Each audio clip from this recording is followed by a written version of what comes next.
Good evening, everyone, and welcome to the Town of Scarborough, December 6, 2023 Town Council meeting. If you could all join me for the Pledge of Allegiance. Pledge allegiance to the flag of the United States of America and to the republic for which it stands, one nation, under God, indivisible, with liberty and justice for all. Thank you. Christy, can you call the roll, please? Councillor Seither, here. Councillor Cushing. Here. Councillor Shute. Here. Councillor Katerina. Here. Councillor Hamel. Here. Councillor Anderson. Here. Chairman McGee. Here.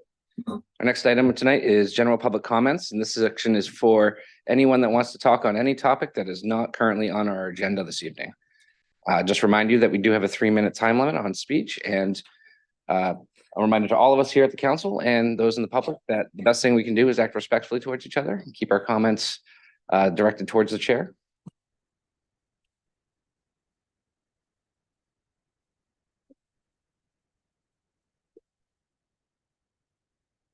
Hi, good evening. My name is Mo Erickson. I live in Pine Point. I have all my life. And it's come to my attention that shortly, I believe the Coastal Harbor Committee is going to put forth a proposal to start charging for public parking along East Grand Ave, and I believe along the Pine Point Road by the Snow's Canning Factory and then along there, and essentially anywhere where there has in the past been free parking. So now they are proposing to put up parking meters and such. And I just want to say that, most people, the one great thing about Pine Point and is that it's free parking, and it's kind of like a first come, first serve. And if you don't get a parking space, all you really have to do is kind of peruse the street a couple of times, and inevitably someone will be leaving and you can find a parking space. I know that people are complaining that residents down in Pine Point are scooping up those parking spaces so then they can have guests come and park in their driveways and not have to worry about looking for a parking space. But honestly, and as a resident of Beach House in the past, I can tell you that that really doesn't happen all that often. And I just want to remind you guys that, parking at the municipal parking lot, I believe is $30 a day for people who don't live in Scarborough and don't get a parking pass. And I just want you to think about the state of the economy for mere commoners these days. $30 is a lot of money to spend on parking. And as I said, the one great thing about Pine Point is that you can actually probably get a free space. I also feel as though we're giving people tax incentives, tax breaks in huge amounts of money. And I honestly don't think that the amount of money that we would pick up from charging for parking is a good thing. I mean, surely it will be a little bit, but honestly, let's just keep some things free because we can. Let's reward people that want to come to our beach to have a nice day, and they don't have to worry about the meter or, oh, I don't have that little pass or whatever it is. And also I think a big thing is every time you charge for parking or you take away public spaces, which they just did when they repaved and then repainted on East Grand Ave, they did manage to take away, I think maybe 5 or 6 or 7 spots. You are denying access to a public beach to the public. So every time you charge people, there's fewer people that can come down and enjoy it. And after all, it is public. So thank you. Thank you, Ms. Erickson. Excuse me. I'm going to go online. Tim, if you unmute yourself, you should be all set. Okay, can you hear me? Hello, Mr. Lambert. We can hear you. Okay, great. So I don't want to rehash old things, but but I'm going to just a little bit. So this is from the last couple of meetings, the last council meeting, and I think the follow-up workshop following night regarding the concerns about the Downs being underrepresented underrepresented and needing to hear more passionate voices from other segments of the communities. Is segmenting our community by neighborhoods really the best way to approach the school solution? Personally speaking, I was representing myself and my family with my comments at the last meeting. I don't belong to any PACs. I don't belong to any political parties. I don't represent any neighborhoods, though I am certainly sympathetic to problems that Sawyer Road residents would have encountered. But I'm actually, you know, other than just seeing what was said at the meetings and of course online, I don't have any, I'm not part of that neighborhood. And I doubt that any of the comments delivered by the other 12 residents that night were coordinated either. So I don't think anyone was representing anyone but themselves or their families, similar to me representing my family when we spoke that night. So while I do not support closing my neighborhood school, I know that there are many in my section of town who do. And for that reason, I would say that lumping my opinions with those of my neighbors as a segment isn't a logical approach. If anyone feels they're not being represented on the issue, regardless of where they live, whether they live in the Downs or Pleasant Hill or you know, West Scarborough, North Scarborough, they should speak up. And then the other thing that I just want to mention is there's a notion that there's no counterbalancing force to the Facebook groups whose members were against the proposed solution. I would argue that those Facebook groups were the counterbalancing force to the other Facebook groups and media coverage that were pushing the proposed solution. Facebook is the meeting place where the discussions take place. And if somebody does believe that incorrect information is being shared, someone is welcome to follow up with corrections and sources. I know I was, you know, if I had shared any information, I did try very hard to make sure that anything I shared was accurate. And you know, people are welcome to call each other out on sharing misinformation. So, but as far as it being needing a counterbalancing source, I say things were pretty balanced on Facebook. And that's all I have to say this week. So thank you for your time. Thank you, Mr. Lambert. Mr. Pritchard. Jim Pritchard, Maple Ave. Got a couple issues. One, is it possible to get an update of where we are with the traffic calming policy? And when we might be able to see a draft copy? The second issue is, I've been talking to a lot of folks in town. A lot of concern about traffic and the schools. After doing some thinking, it might be wise for the council to consider a residential building moratorium for 18 months to 2 years until we get a handle on where we're going and how to deal with the traffic. I think most of the traffic problems that we have faced is because we're looking at something that's in our face, but not looking at how it's going to affect the other areas. Example, we improved the traffic on Route 1. Now it's horrible to get out of Maple Ave and the side streets around rush hour. We're sitting anywhere from 15 to 20 minutes to get out onto Route 1. Allowing the traffic to come down. When the other system, it gave you 2 or 3 minutes before they come out of, what's the name of that street up there? I want to say Eastern Ave, but up by the medical center there. 2 or 3 minutes, that gave us time to get out, at least go right, come toward Town Hall. I really think a moratorium would be the best way to go until we figure out what we're going to do with the schools and what we're going to do with the traffic. Thank you. Thank you, Mr. Pritchard. What's that online? Hello again. How you doing, Nina? Nina McKee, 309 Black Point Road. I just want to say, I think the lights are beautiful on this building. And Tom, I'm sure you did them all yourself. So thank you very much. It's very happy and very upbeat, and we all need that. So thank you very much. Thank you, Ms. McKee.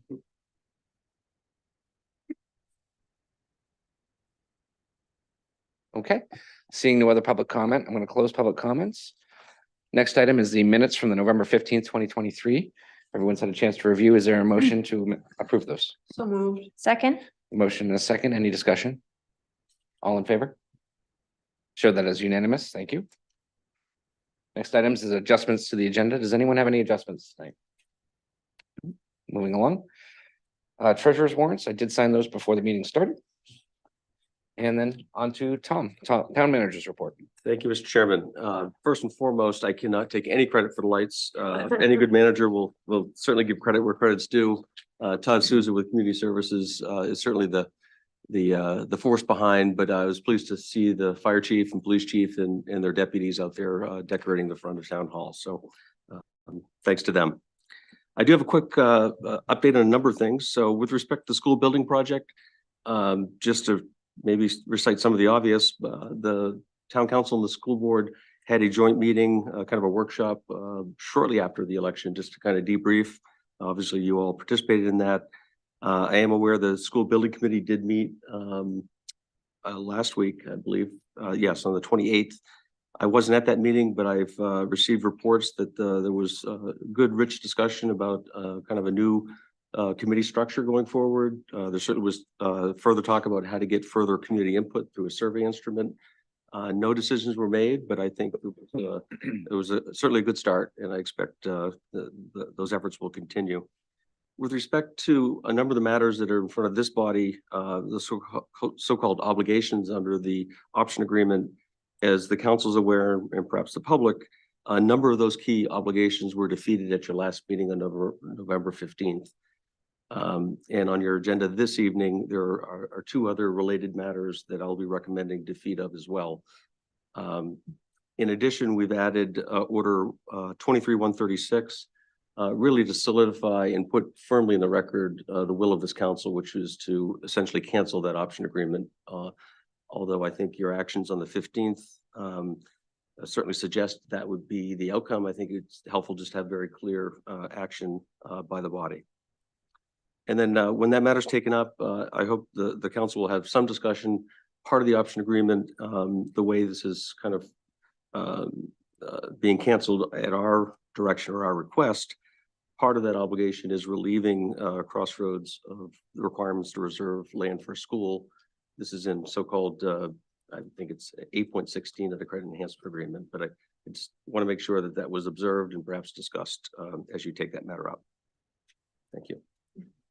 With respect to the Eastern Trail, next week I am meeting with the board president of the Eastern Trail Management District and their new executive director. So I'm very excited to kind of make a new connection there. We also have a new staff representative, Casey from Community Services, that's going to represent our interests at that board. With respect to the Close the Gap process, we are reconvening our biweekly Zoom meetings with the key stakeholders, the DOT, our funding partners. I'll certainly include the management district and other interested parties, anyone on council, if you wish to be part of those. I'm certainly pleased to have you.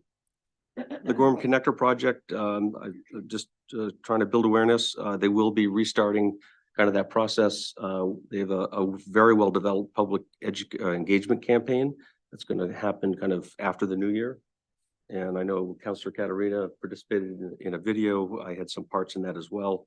And part of that will be outreach, at least 3 different meetings in the area. And I've offered up these chambers if that's a venue that they'd like to host. They also would love to come and speak to you if you have any interest. So I can talk to council leadership if that's of some interest. A couple of Pine Point updates. The dredge project is well underway. The crew is fully deployed. The dredge is in the water. I believe if they haven't started the 24-hour shifts, they will be very shortly. And they intend to obviously stay here. This dredge company is actually from Wisconsin, and they have the dredge in Wells following this. So they're really committed to getting this work done so they can move on to the next and home to their families, I'm sure. They did do an additional survey of the navigational channel, identified an extra 30,000 cubic yards needs to be removed to dredge it to proper depth and dimension. So that will be a total dredge of 140,000 cubic yards. Very pleased to report that the Army Corps has identified the resources, financial resources to cover that overage. And I can't say enough about the communication and partnership that we've had with the folks from Army Corps. And this dredge contractor really seems to be quite responsive and capable as well. So very good. I would say, just a cautionary note, I think the contractor's done a nice job at the co-op. They fenced in an area where they're parking the vehicles and some of their equipment. So I think it's a very safe environment. The public should very clearly understand where they should go and they shouldn't go. The same is true at Ferry Beach in the lot. Western Beach is where all the dredge spoils are being pumped up onto to really restore that beach. And the contractor has just asked for the public participation to be wary and avoid kind of the ongoing construction activities on Western Beach. With respect to Pine Point, to the pier, I should say, we do have the pedestrian pier work underway. This is improving the cross bracing, all the rails. The main commercial pier will be having some light touch up. It really is not in bad shape. It just needs some basic maintenance. And we do have a firm date of December 8th for the cranes to be delivered and installed. So pleased that we've made some good progress. And we've also coordinated carefully with all the active commercial fishermen that continue to work in and around the pier. Very pleased with Norman Kildow sitting in the front row.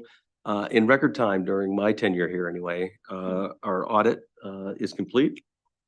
Let the record show.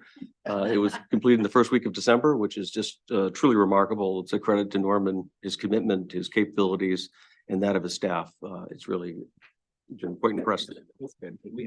Yeah, I think that's worthy of applause. Yeah. So to that end, we will have a joint meeting. This will be the Town Council and the Board of Education for the auditor to present to you. After all, you are the auditor's clients. We are simply there to provide the financial information to them, and they are independent in their actions. So we'll be doing that at your next meeting on December 20th.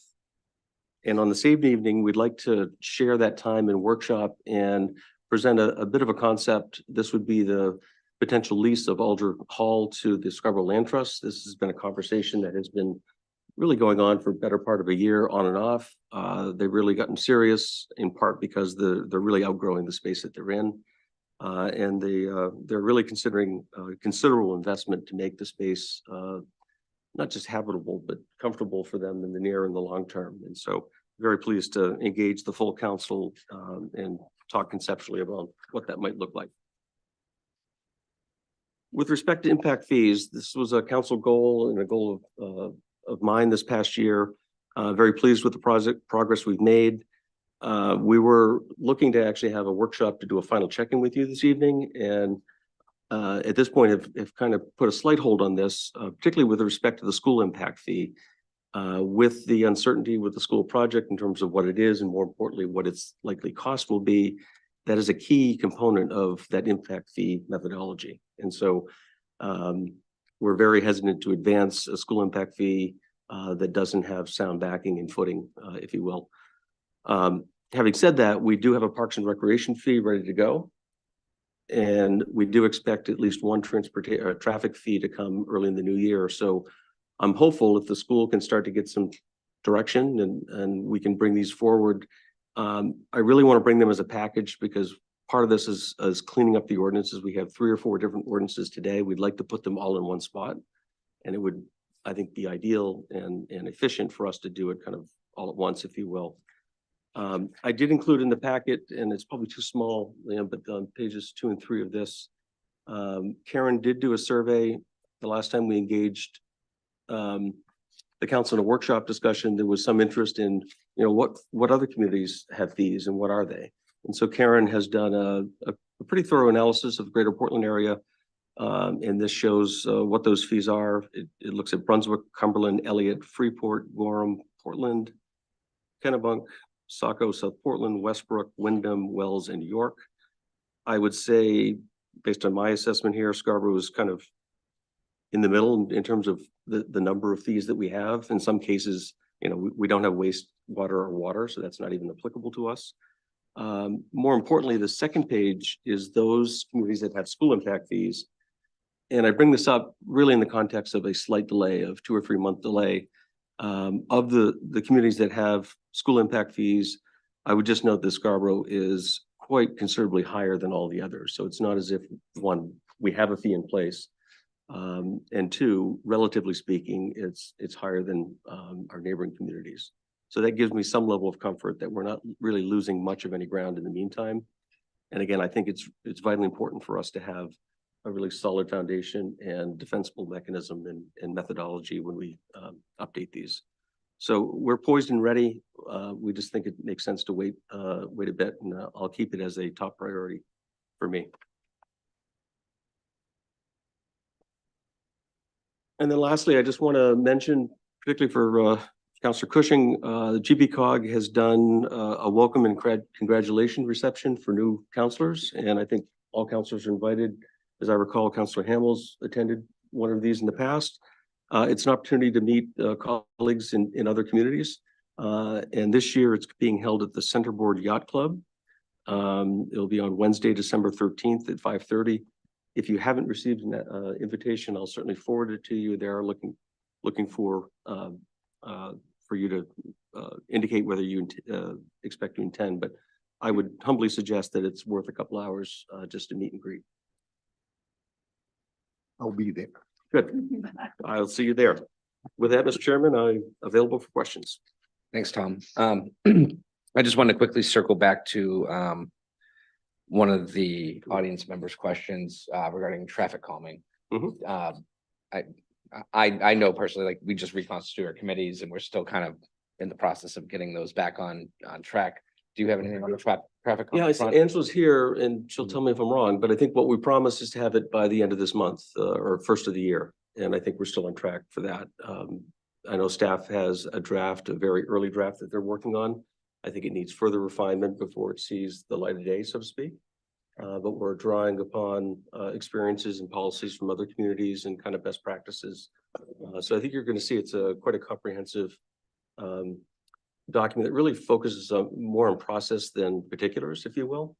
And I think that's a real important part of this, is that not all situations are created equal. So having a clear, consistent, understandable process is really what the goal of ours is.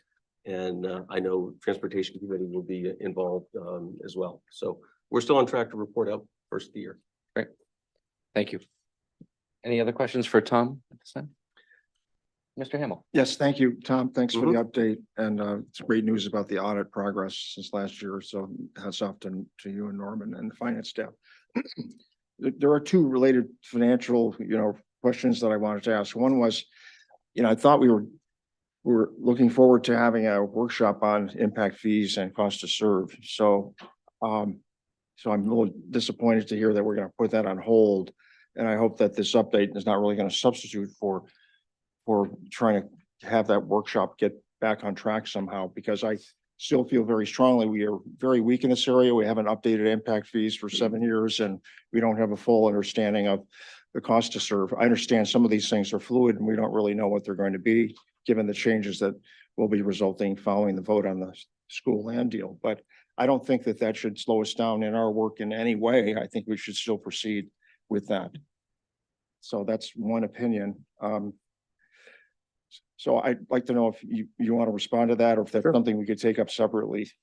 So I respect your opinion on that regarding impact fees. As I simply stated, I think it's best to wait just a couple of months. We are really ready to go and do almost a wholesale replacement and update to our fees. With respect to cost to serve, that really, in my mind, doesn't really have anything directly to do with impact fees. I think it's a different exercise, an important exercise, but separate and apart from impact fees. Impact fees really focus on capital items only, whereas cost to serve really focus on operational costs. Having said that, in very preliminary conversations with the new finance chair, Anderson, he can certainly speak for himself. This is an area that we'd like to dig into for finance committee, and really create a model, if you will, for cost to serve that everyone understands and kind of gets basic buy-in and agreement on, so we can use it going forward. Great. I'm pleased to hear that, and I look forward to that work Yes. and having some input on that. The other thing is related to finances. They say a little information is a dangerous thing, but I sat through the Maine Municipal Association 4.5 hour webinar. And let me tell you, if you we couldn't say anything, so I didn't know, but for those of you that sat in on that, that's an experience. So, but in that, there were a couple of things that I learned. One was, I understand there's a statutory requirement for the treasurer, and I don't know who the treasurer would be for the town of Scarborough, but for the treasurer to review every month with the town council, our financial position, the equivalent to our balance sheet and an income statement. I know we've had quarterly reviews and monthly reviews that Norman has instituted, and again, hats off to Norman for doing that. But it really just tracks, expenditures versus plans. So I'd like to know, if number one, if that's a fact and something that, we understand and are following, or if I have the wrong end of the stick on this, which is entirely possible. I'm not aware that our charter has that specific. No, this is a statutory requirement, as I understand it. I can certainly check into that. I was not aware of that. Yeah. I will check in and report back to council. To be investigated, done. Thank you. Thank you. All right. Any other questions for Tom? No? All right. We'll move on to the excuse me. I'm going to move on to order number 23-105 at 7 p.m. Public hearing and second reading of a request for 3i Home Me POAH to enter into a credit enhancement agreement with the town of Scarborough to develop a state-of-the-art accessible apartment community in the town center at the Downs. This was tabled from September 20th at the town council meeting. Yes, just quickly by way of background, the tabling September 20th, perhaps the council recalls, this was poised and ready for council consideration. It would have happened the day before applications to Maine Housing were due. Due to a staff oversight, we weren't able to get public notice published in enough time. And so second reading was not considered that evening, and the matter was tabled, I think in part pending understanding that some urgency was lifted, but also perhaps waiting to see if the funding decision could be known before the council considered this. Be that as it may, it's back on your agenda for public hearing and second reading. In a nutshell, the request is for 50% credit enhancement agreement for 15 years. Karen Martin did put together, I think, a fairly comprehensive memorandum that was part of your packet this evening that did a number of things. I think it provided a good overview of the project. It provided some additional context in terms of the particulars of this project, the unit types and such. It also provided some context in terms of how we've considered other affordable housing credit enhancement agreements in recent history. Also provided some context with respect to how this complies or compares to our comprehensive plan priorities. And then also did the best we could to provide responses to a number of the questions that have come up over the last couple of times the council's taken it up. So hopefully you saw that and had a chance to look at it. Beyond that, the applicant is here tonight and available for questions if you have those. Thanks, Tom. We do have opportunity for public comment on this item. So if there's anyone here that wanted to speak on this topic, please approach the podium. Hello again. Nina McKee, 309 Black Point Road. I read tonight's agenda material on 23-105, and I find the financial information extremely complex, so much of which is way beyond my comprehension. What I do understand is that the agreement includes a CEA 50% reimbursement for 15 years, equaling a total of $774,312. And also the Affordable Initiative Fund will provide $200,000 for the project. I also understand that the benefits of the project are one, first of a kind in the state. It provides more affordable housing, and broadens the tax base and supposedly improves the town economy. But I have a few questions about the development of the project. The agreement lists the developer as the Affordable Housing LLC.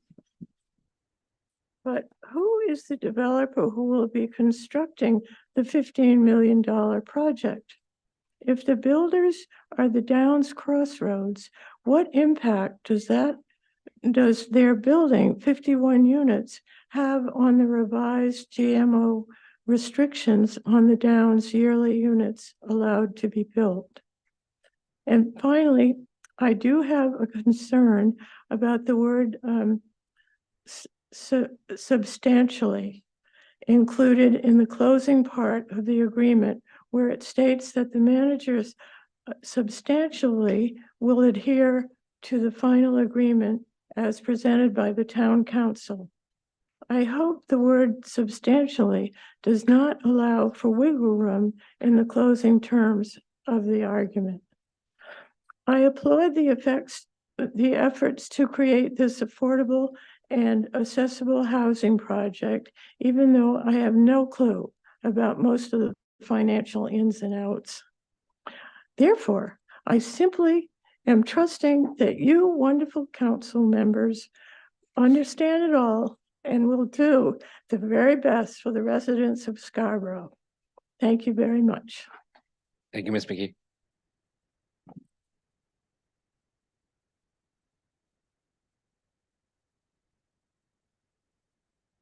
Welcome, Mrs. Hamel.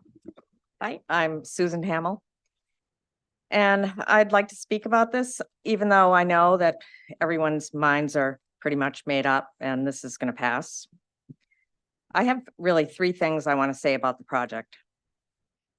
First, I want to start by saying that it is a very worthy project and it would be an honor to have it here in Scarborough. The Downs, as a location and a development, will receive great press coverage if this is built.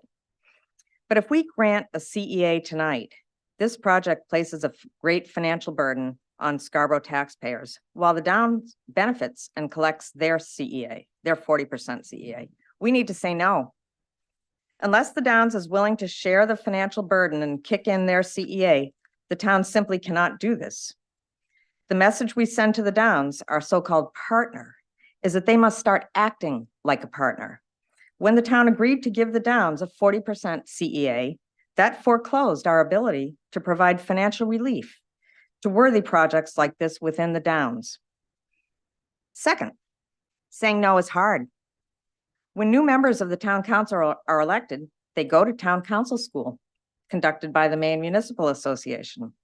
I'd like to suggest adding a section to that curriculum on saying no. When a developer comes to a town and asks for something, you'd like to say yes. It's nice to be liked, to be popular, and it's easy to say yes. But members of the town council have got to learn to say no, even when it's hard. You need to think about the taxpayers of this town. Third thing, what happened to our CEA policy? Where's the analysis that's required by that? Tonight's agenda stated that the item followed our TIF CEA policy, if it did. Where and when did that happen? Didn't come through the Finance Committee, and our TIF CEA policy was not reviewed here. The application the Finance Committee created was not, there was no application, and it certainly wasn't included in the packet. The town created a TIF and CEA policy after the Downs CEA was passed. The town council wanted future councils to be slow and deliberate when they considered future CEAs. Who dropped the ball here and decided this policy was optional tonight? It didn't matter. I honestly would like to know who has the job of ensuring policies like this are followed. There was no attempt to do any financial analysis on the cost to serve as required by the policy. The 10% remaining of the tax revenue is available to offset any cost to serve. But when you consider that this is 51 units, including 4 3-bedroom apartments and 16 2-bedroom, there will be costs to serve the children who attend Scarborough schools. That 10% tax revenue will average $15,000 a year. How does that cover the cost to serve even one student? The town council has not done its job on this item. It did not follow our policy, and it has done no analysis on the financial impact and cost to serve. But I guess that's the way we roll in Scarborough. After all, we are known for our permissive land use policies, our strong municipal partners, and our pro-growth approach as described in the recent Bangor Daily News article about our housing boom. The answer to this must be no CEA tonight. Thanks. Thank you, Ms. Hamel.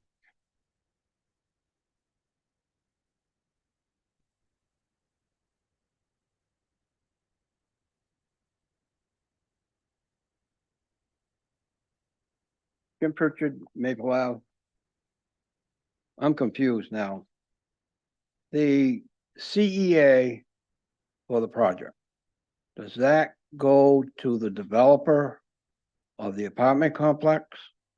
Or does it go toward the Downs CEA? The second question, if it goes to the developer of the apartment, does any part of the value of that project go toward the Downs? If so, what does that cost?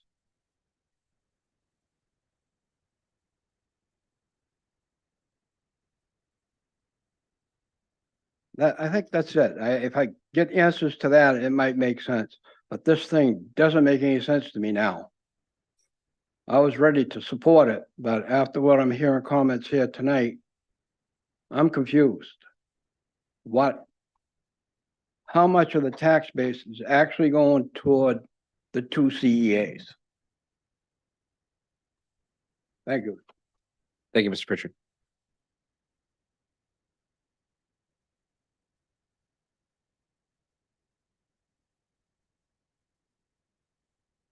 Good evening. My name is Bill Shanahan and I'm a resident of Scarborough. And I'd like to speak in favor of this project in the CEA. I'm a past member of the planning board and I served earlier on in the Scarborough Housing Alliance. And so I've got a lot of history in terms of the evolution of like housing but in particular affordable housing. I also worked professionally for 30 years, developing and investing in affordable housing across the 3 states, Maine, New Hampshire, and Vermont. So I've seen like hundreds of projects developed, and I'm personally and professionally very supportive of affordable housing in particular, but affordable housing and the impact it has, the positive impact it has on communities, and in particular, the lives of the residents. This project is even more compelling because of the vulnerable population that it's designed to serve. So I'm very much in favor of it. I see these CEAs work very effectively in Maine. Maine has a very kind of robust kind of history of supporting not only affordable housing projects, but community development projects using TIFs and CEAs. I'd very much like to see this project go forward. I'd very much like to see the CEA get the support it needs from the council. I think it's really important that it happens this way. I think it's important to understand how much leverage this commitment can provide to this project and property in terms of other financing and so forth. It's very effective in kind of filling a hole that exists with these projects in terms of the way the source of capital flows. This is a tax credit project. Tax credit means it's a reduction in somebody's tax liability.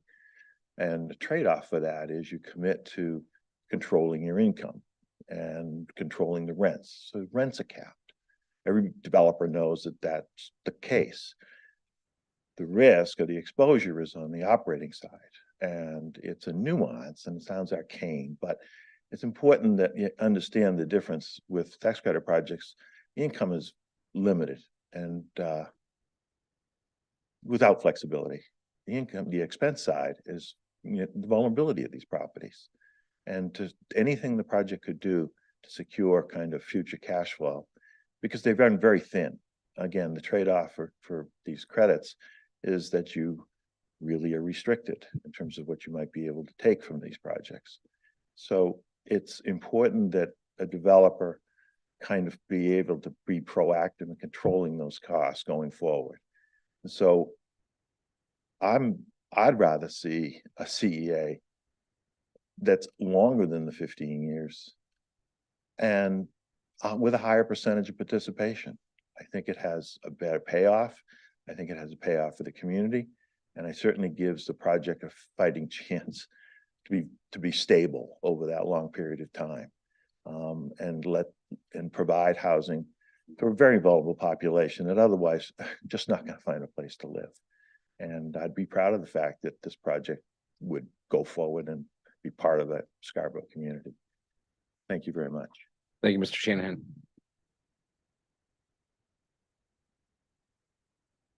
Any other public comment? All right, seeing that, I'm going to close public comment.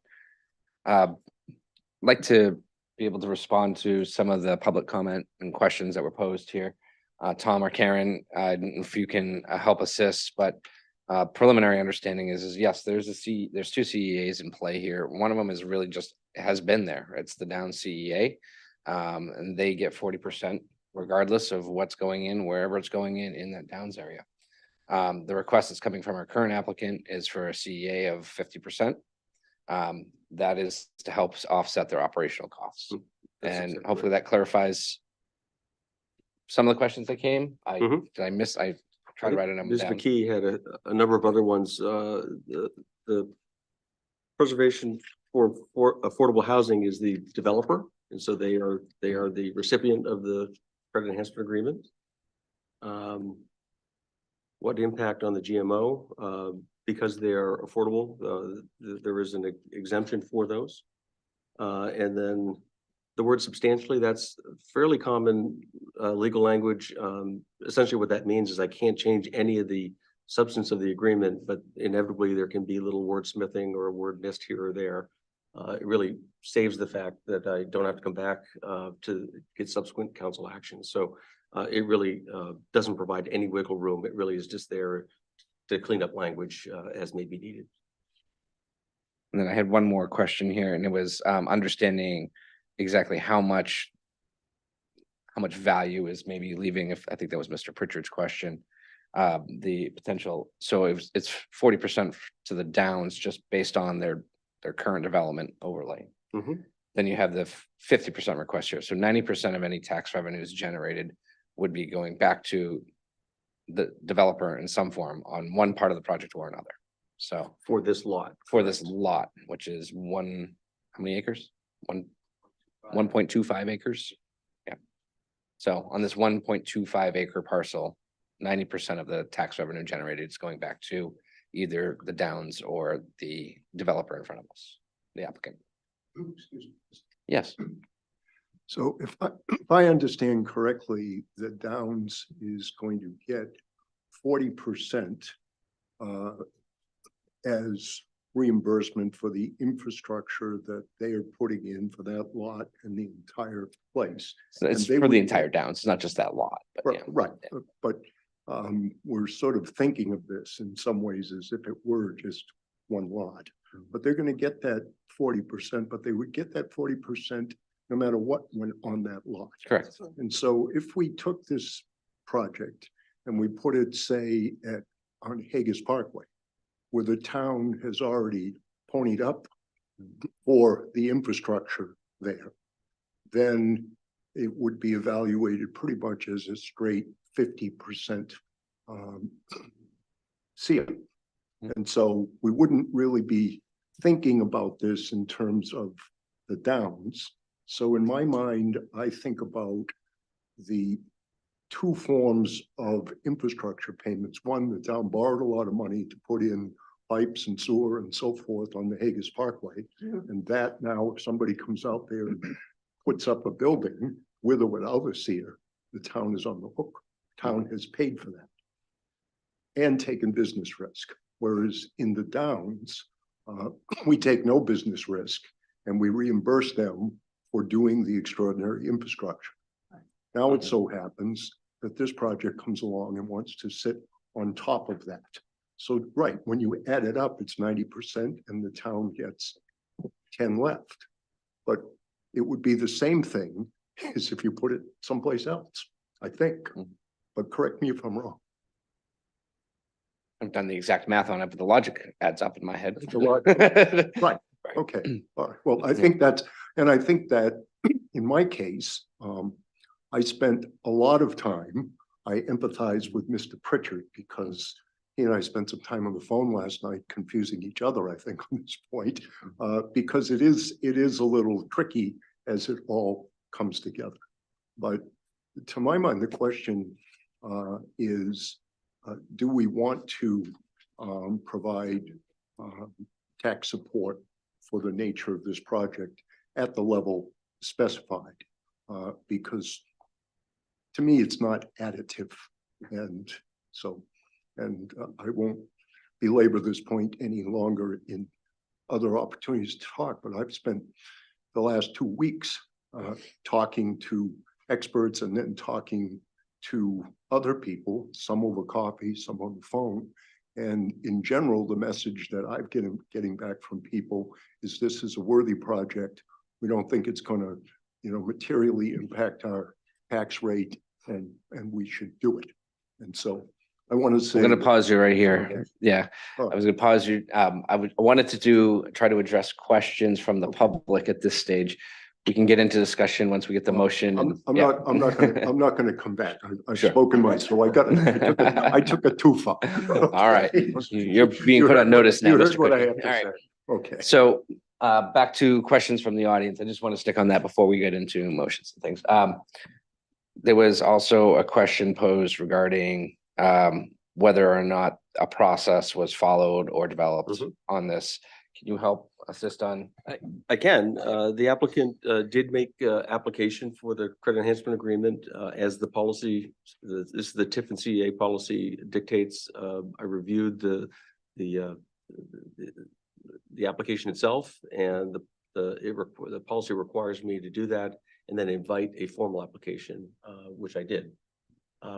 What I knew all the while is that the policy we have in place really was constructed for traditional economic development TIFs. It does not work well in this context for affordable housing TIFs. And we know that because we've run 2 previous ones through it and had, not surprisingly, similar experience.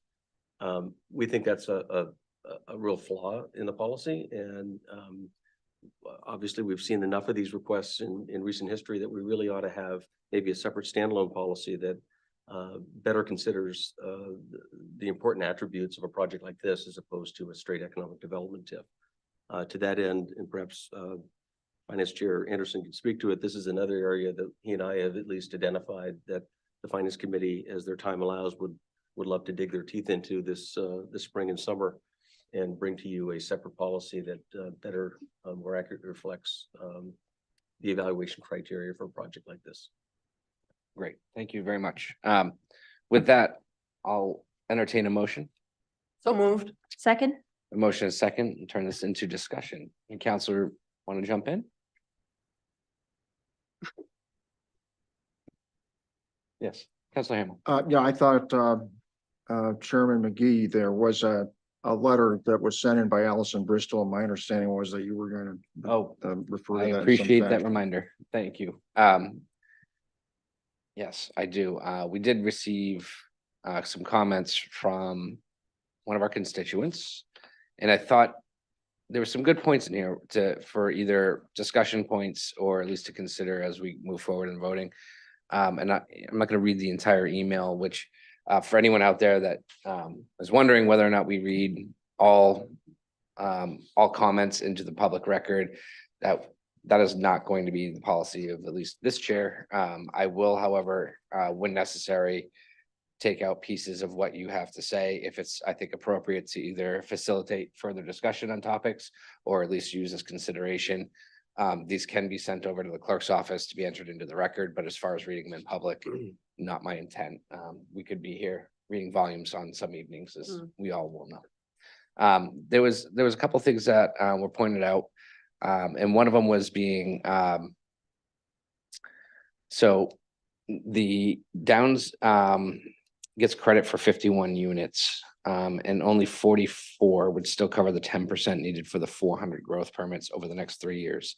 The Downs to take those permits out of the open-ended affordable workforce housing pool versus the 400 voids the affordable housing requirement in their CA. And if anyone here, and I'll kind of clarify that a little, if anyone here remembers the discussions around the GMO that we had, there are 3 distinct pools. We have the Downs pool where they can pull permits from. There's the pool that's the other part of town that's not the Downs, and then we have an affordable housing pool.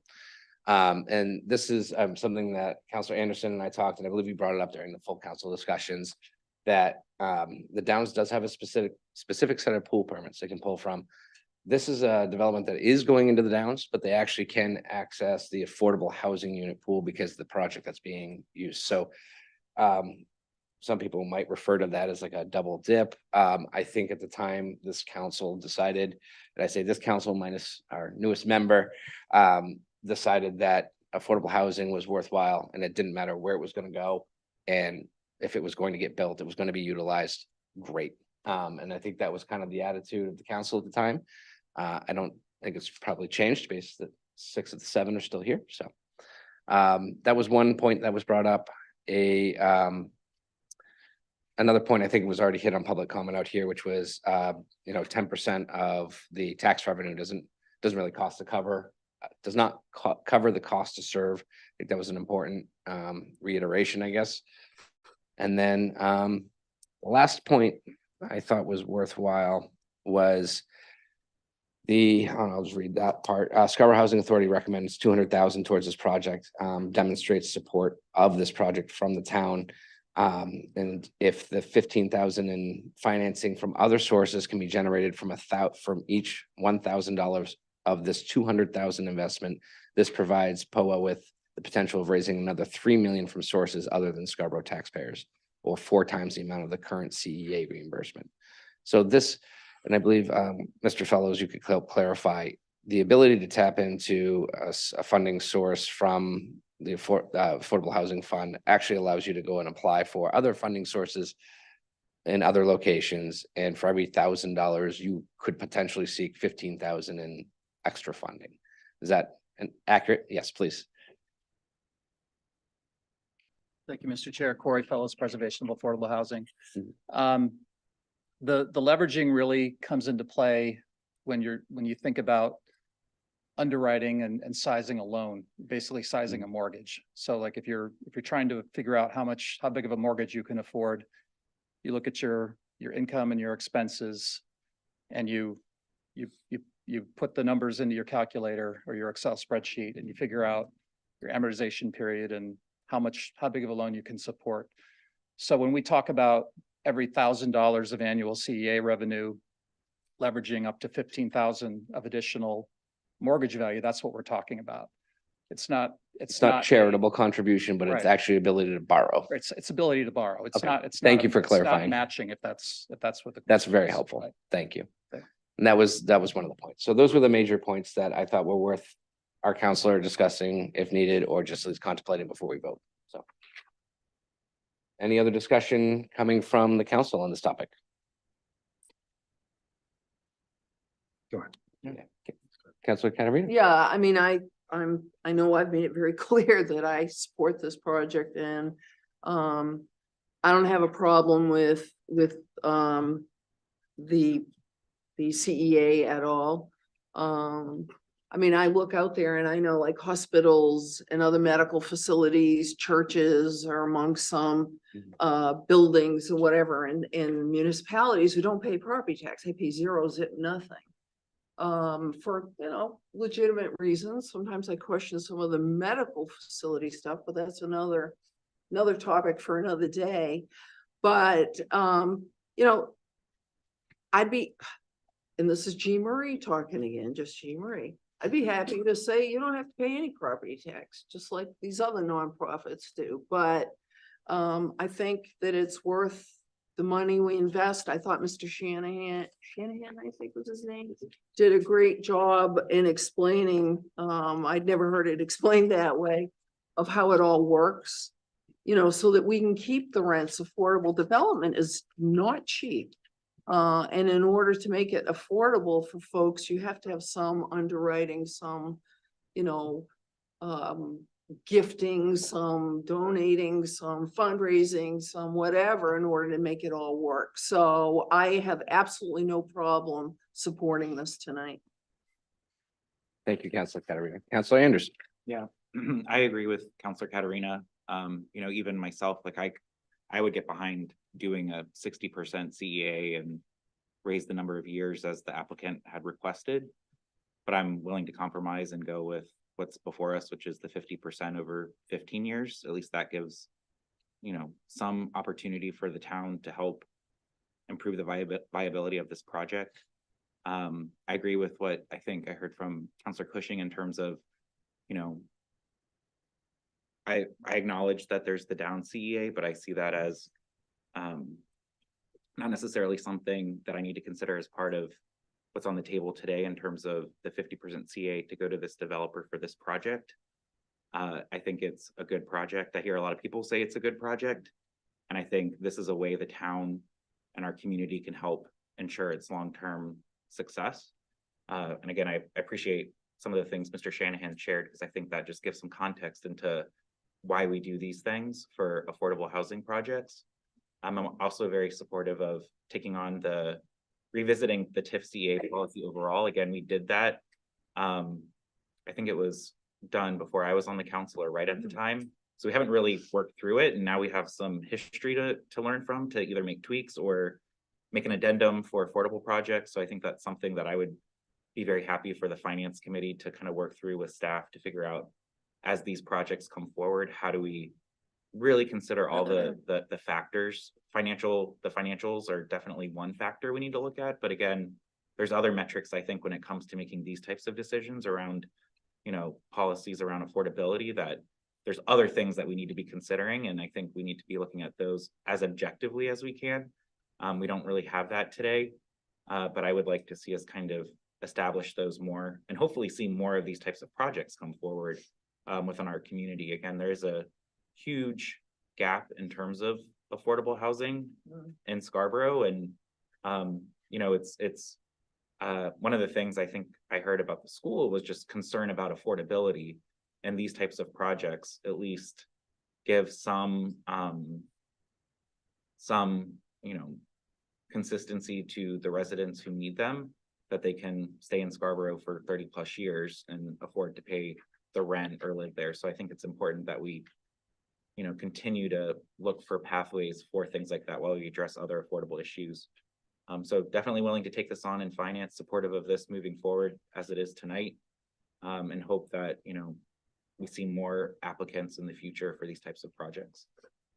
Thank you, Councilor Anderson. Councilor Seither. Thanks. I spent a lot of time thinking about this over the last 2 weeks because I advocated for having more time to look at the finances and to think more about the impacts and the cost to serve. And ultimately, what I just kept coming back to was, if this project were not in the Downs, I would have voted to approve this project, you know, wholeheartedly, and based on its merits, based on the town contribution of a 50% CEA over 15 years.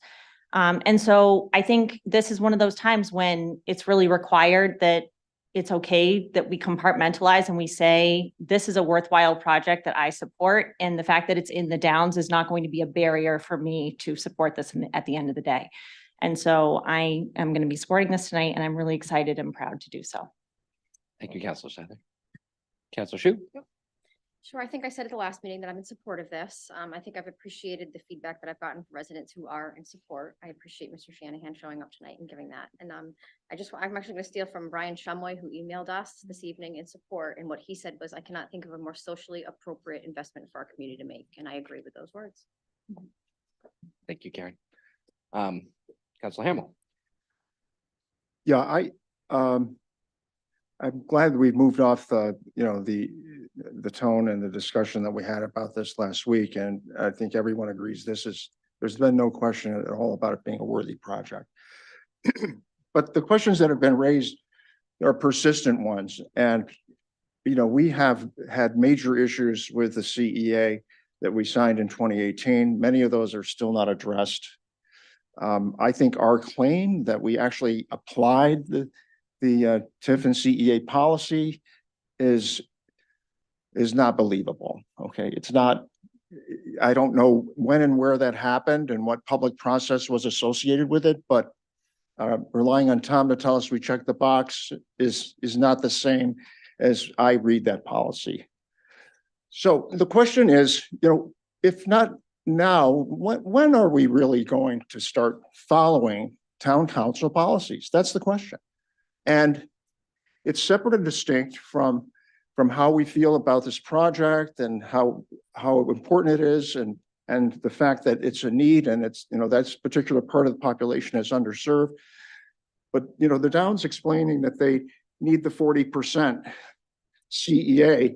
So as quote, not to erode the existing CEA benefits, which they rely on for infrastructure, just does not make any sense. What additional infrastructure or what proportional infrastructure that's been put in already, do they need 40% for that? Okay, I'm when, if not now, when are we going to start following our own policies? That's the question for me. And we don't have a good answer for it. We have all kinds of good intentions, but we have no plan to really address this. And Mr. Chair, I have to take issue with you. I think your paraphrasing of Allison Bristol's email does a disservice to her. I think she's put in more time studying this issue than many of us. And I am going to ask that that be added to the public record. And if it's not going to be added to the public record, then I will read it into the record, either as a counselor or as a member of the public. So that is my request. Yeah, just to be clear, I thought I did say that I would paraphrase, but I was not going to read word for word public comment from the table. I believe that the amount of time she devoted to that deserves it to be presented to the public. And I did actually say that it can be submitted to the clerk's office for inclusion into the public record. And I am saying that I will do that on her behalf because she's not here to read it. She did an incredible job with that email. I think there were some very well thought out points. I will say this, Councilor Hamel, that I agree with your sentiment that a more clear policy should be developed and followed, and that's within our purview. I think we have some commitment and understanding of what we need to be doing, and to better understand that not every project is fitting in with what we currently have in place.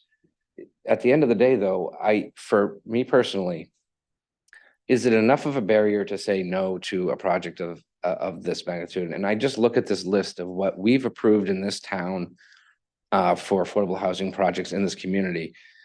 50% was the lowest ask out of the 7 that are here. I'm sorry, 5 other projects that have been approved. I can count. I can, guys, I swear. There's 5 projects here. This is also the lowest ask from us. It's also the least amount of years asked from us. And I think if you ask each counselor individually, is maybe this one of the most worthy ones that we've seen come through?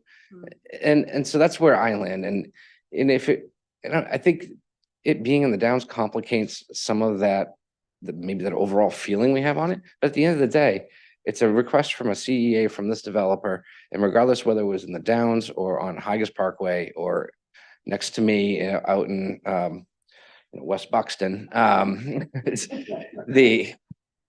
it remains the same that this is in my opinion, a worthy project asking for the least amount of money over the least amount of time from what we've seen come through. So with that, if there's no further counselor discussion on this, I'll call for a vote. All in favor? Opposed? I show 6-1. Thank you. Our next order tonight is order number 23-117.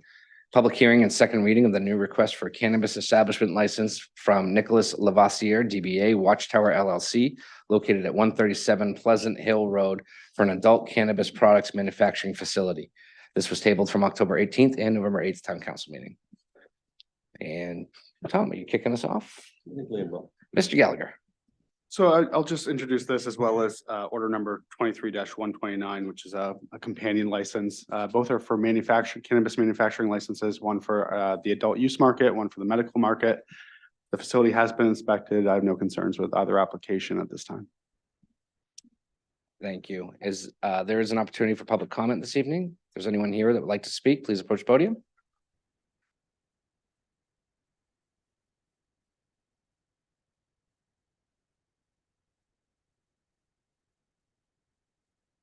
Good evening, Darlene Smith, 10 Bickford Street. My question to Liam and to the council is, why is this gentleman opening two cannabis establishment manufacturing licenses in two separate parts of the town? Thank you. Thank you.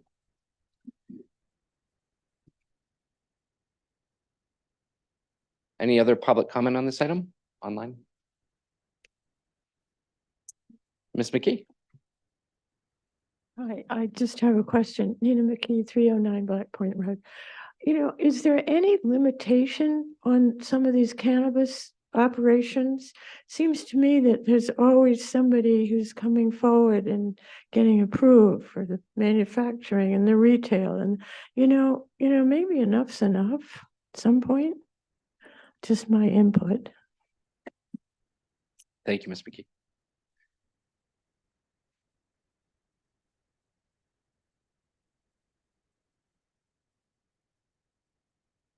Hi, Dave Rapido, 10 Bickford Street, Scarborough. The answer is absolutely enough is enough.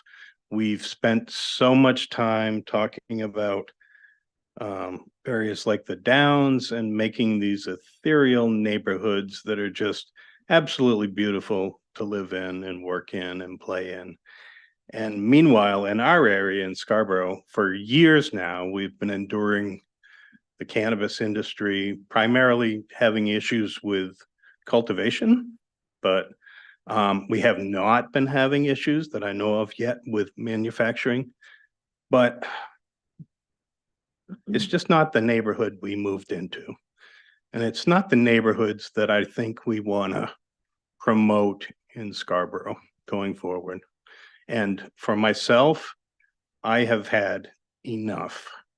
So I would ask the council to just stop and think about this and start making changes going forward in the future.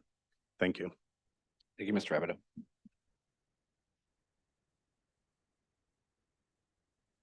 Any other public comment? All right, seeing none, I'm going to close public comment.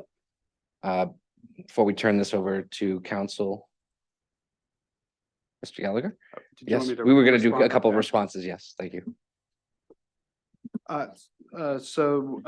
Just to clarify, these two licenses, so the two licenses, one is for the adult use cannabis market, which requires a separate license. The other is for the medical use market, so as a caregiver, so they're required. It is at the same address, despite one being referred to as Pine Point Medical. It's actually, they're both located on Pleasant Hill Road.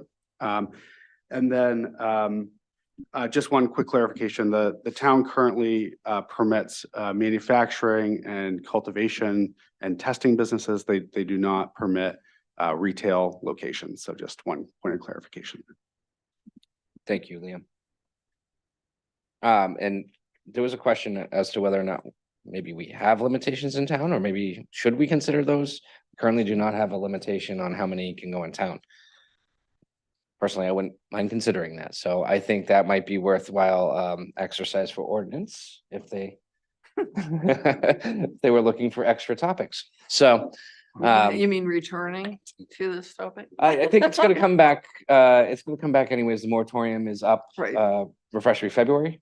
Moratorium is up on February, and it might be a good time to reopen that can.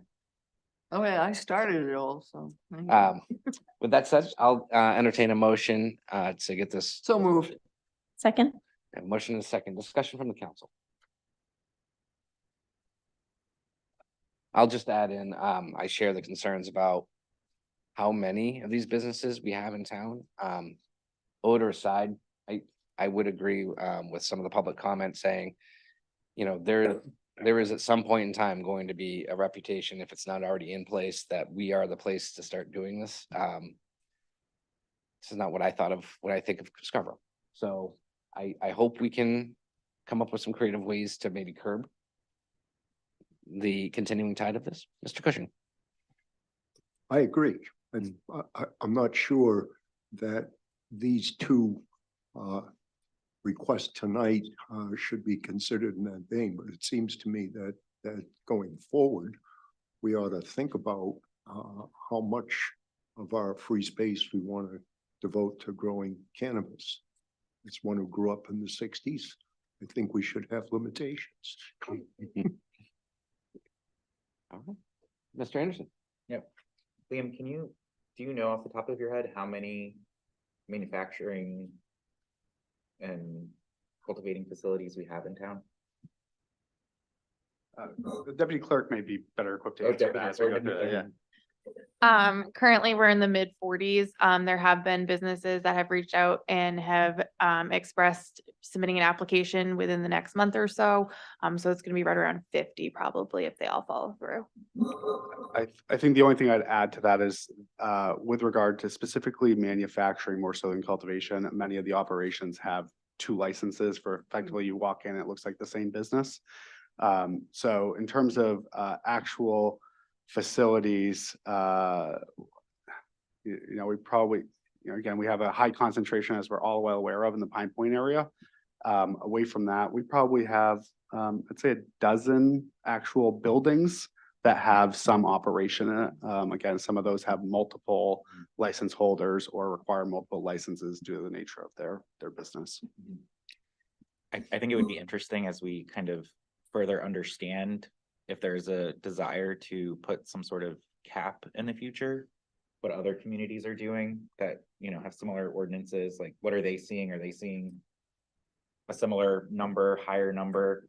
I know when it comes to retail, when you go to some towns, like you can't drive by a place without a cannabis retail place. So I'm still very reluctant to move forward with retail, but when it comes to manufacturing, I'm generally okay. The cultivation is where I have more concerns, not so much on the manufacturing side, because I don't think there's as much issues, especially the odor. But I agree with Councilor Cushing in terms of, this is something we should explore. I think these license holders went through our ordinance as required and are before us, meeting all of the requirements of the applications. And so, I'm supportive of moving these forward tonight, but definitely would encourage ordinance to have this conversation if they're planning to revisit as a result of the moratorium as well. Councilor Katarina? Yeah, and I'm happy to revisit. I was chair of ordinance when the this whole cannabis can of worms was opened up by the state. I will remind people that the state actually has ultimate authority on this. And thankfully, there was a bill in I think it was the last session, not that long ago, that wanted to make cannabis considered a food product, which under Maine Constitution, you can't regulate food. I mean, this food freedom and whatever. And so that was a little like, oh, geez, so here we go. But anyway, that being said, so I would remind people, if you're concerned about this, yes, on the local level, we need to look at it, but please reach out to your representatives, your state reps and state senators about it also, because it's an ongoing issue with the state. So just so you'll know. Thank you. Mr. Hamel? Yes, I participated with Councilor Katarina in this 18-month process of adopting the ordinances for marijuana for the town. And I think we did a very credible job in terms of balancing the interests. And it was a very thorough process. And I think we were very strict about the areas where we were going to allow growth and the areas where we didn't want retail. And I think we've stuck with that. The problem here, at Holly Street, it's not improved. Okay. I know we put a lot of time and energy into it, a moratorium or two, and a whole process that doesn't work. Okay. And the problems persist. So we need another approach here, and another survey is not going to do it. I think we need to take, more direct action. You've heard Kristen say there are 40 or so units operating in that facility, and it's a problem. Okay. It's not so much a problem this time of the year, but we need a different approach. I know we talked about this, Liam Gallagher, but I don't see a plan. I don't see the basis for rejecting these applications this evening, but you have a larger problem there that's still not been fixed. So we need a different approach. Thank you. Any other comments? I'm gonna call the vote. All in favor? Opposed? 6-1. Thank you. Next order this evening is order number 23128. It's a public hearing and second reading on the proposed amendments to the chapter 311 schedule of fees. And I believe we have planning director on this one, or not. She is here.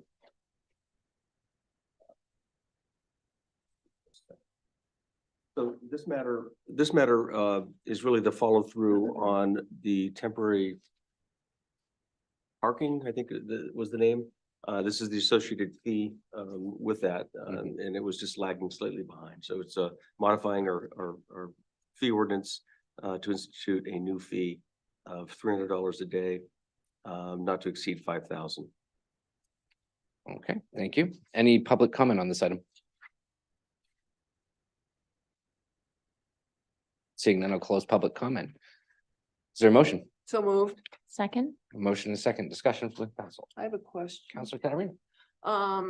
So we just passed this overflow parking, and why is this fee being reduced from 500 to 300? Do you know?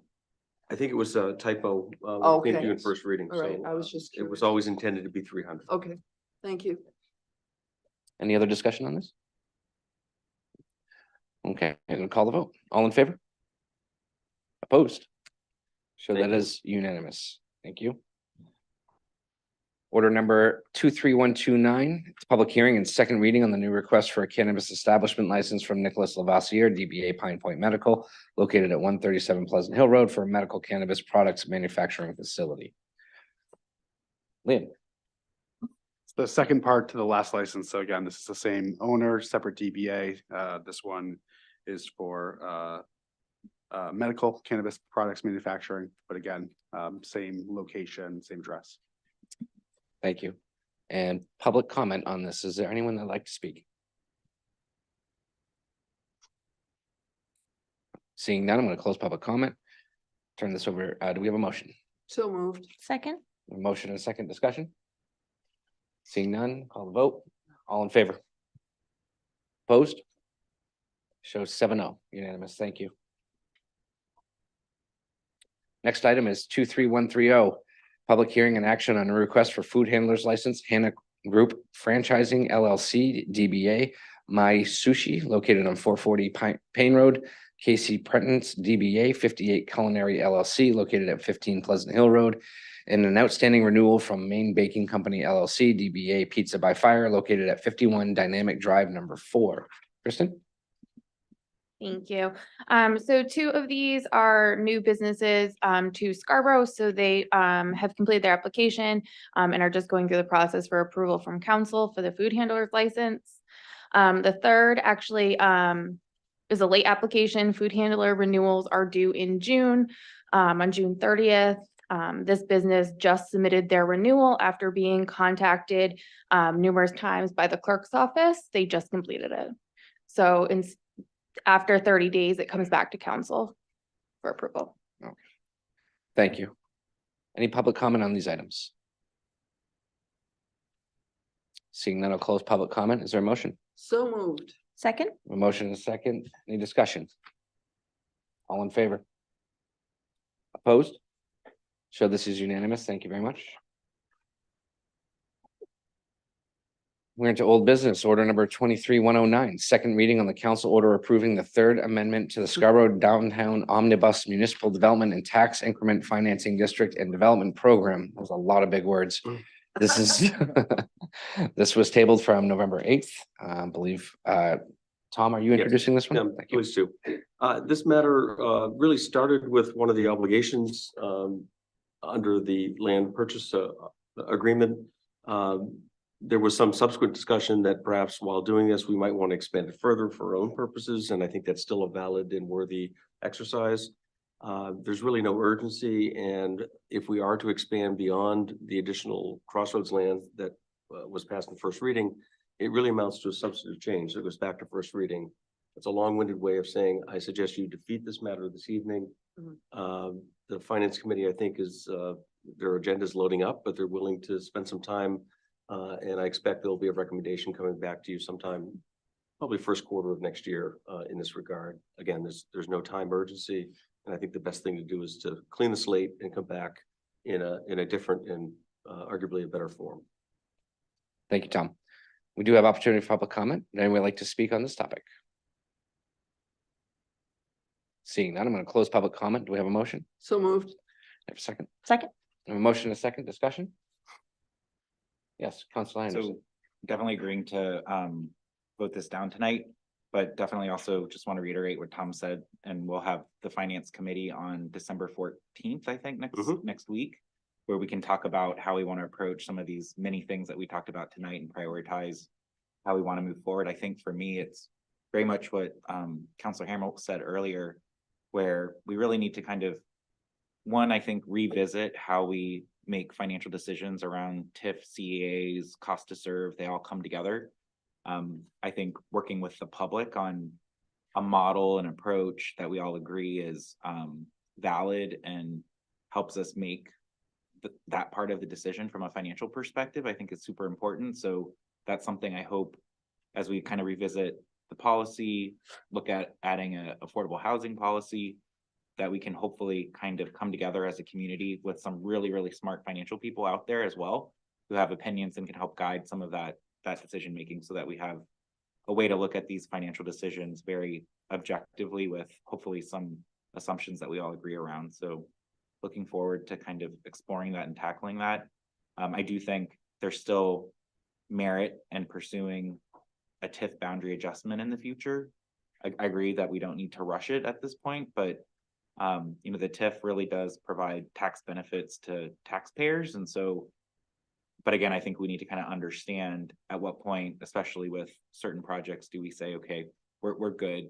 Because once we get to a point where we're bringing in so much new value, we likely won't be able to continue to shield at 100%. So I think there's more analysis to be done in that vein with any boundary adjustments. But I also think as we go forward, we should also be thinking about not just economic development TIFs, but affordable housing TIFs as well, which I think is part of the mix that we're doing with what we had just voted on, where, you know, to me, I would really like to see us consider affordable housing TIFs more and not just economic development TIFs. So again, I think a lot to explore with the finance committee and the broader council, hopefully this year, that as we, you know, go forward, maybe this becomes something we can craft as a goal that the finance committee can help lead the charge, and anybody who's interested in participating obviously would be welcome.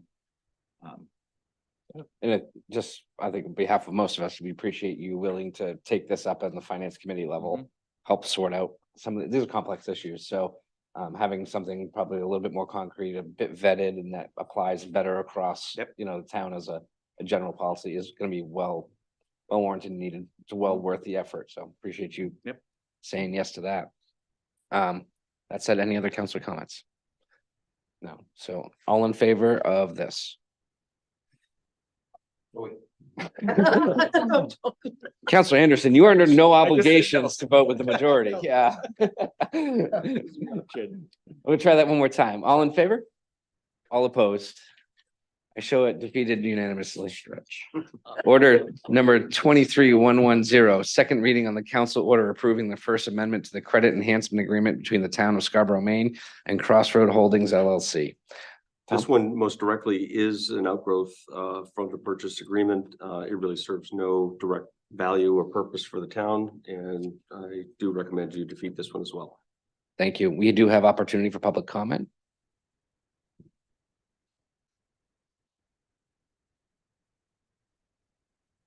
What is the First Amendment?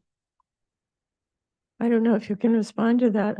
I mean, isn't that all part of that, that motion that we will turn down the option agreement? Is that all part of it? Yeah. Well, how come it was turned down and we're talking about these Third Amendment and the First Amendment? I mean, how come? Sorry. Thank you. Any other public comment? All right, seeing none, I'll close public comment. The answer is that we intend to defeat this. There's no point in having the amendment at this time. So, Details, you know, clean up the mess. So, I'm sorry, I need a motion. So moved. Second. Any discussion on the council level? Okay, all in favor? Oops. You almost. No, see? So quick on the triggers over there. Opposed? I feel that defeated unanimously. Thank you. Thank you. All right.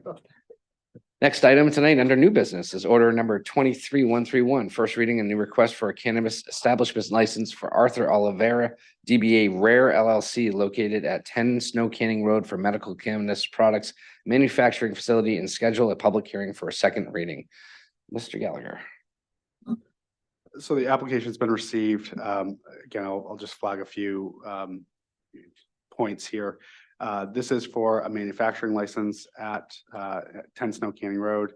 I believe that the suite that they've identified is actually one that previously had cultivation. So this kind of is a change of use of that space. We have not completed the inspection yet. We certainly will with any recommendations or concerns prior to second reading. Thank you. We do have an opportunity for public comment. Anyone like to speak on this topic, please approach the podium. Okay, seeing none, I'm going to close public comment. Is there a motion? So moved. Second. A motion and a second. Any discussion on this item? I could just reiterate that I think we all look forward to another reopening of this topic. All in favor of? Yes, I'm Councilor Can I Anderson. I'm just sorry. ask Counselor Katarina, as our, understanding the state, when it's medical, right, there's this is different because it's a medical license. So if you don't mind just explaining the nuances there. No, I will not explain the nuances because I don't get them either, but there's definitely a bifurcation in marijuana. There's medical and there's, whatever, exactly. So, And we are no, I very can't limited. explain it, but stay tuned, all right? Well, and I just want to add, with the moratorium, I think Counselor Hamel and I, at one point, felt strongly that we need to find a different way to not have marijuana period in that location. And so as that work goes forward, I still feel the same way. Like I agree with some of the residents. I'm less worried about the Pleasant Hill location because it's really industrial. It's not really located to residential. I know the ordinance did spend a lot of time trying to look at things, and sometimes when you do that, it's never perfect and you learn. And so I'm still very much leaning to, in the future, trying to see if there's a way to limit marijuana in that location, whether it's medical cultivation or manufacturing. Thank you, Councilor Anderson. I would agree with Councilor Anderson's sentiments here. So. In the meantime, however, we ready to call the vote? Okay, all in favor? Opposed? 6-1. Thank you. Order number 23132.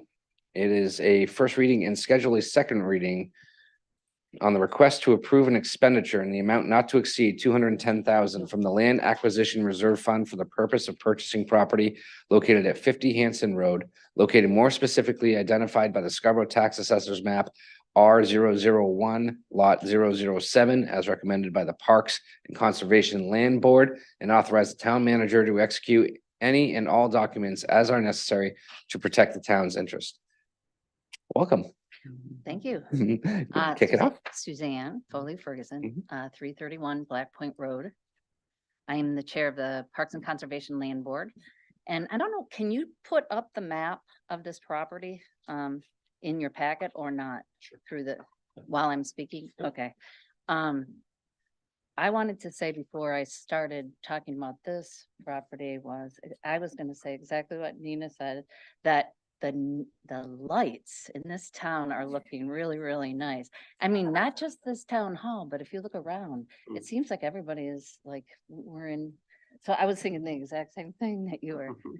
In any case, I'm here to request that the town approve this expenditure of $210,000. This would be coming from the already approved bonds. as you know, we had a fourth land bond and the public approved a certain amount of money to be spent on conservation purchases and recreational purchases. And this would come from that land bond.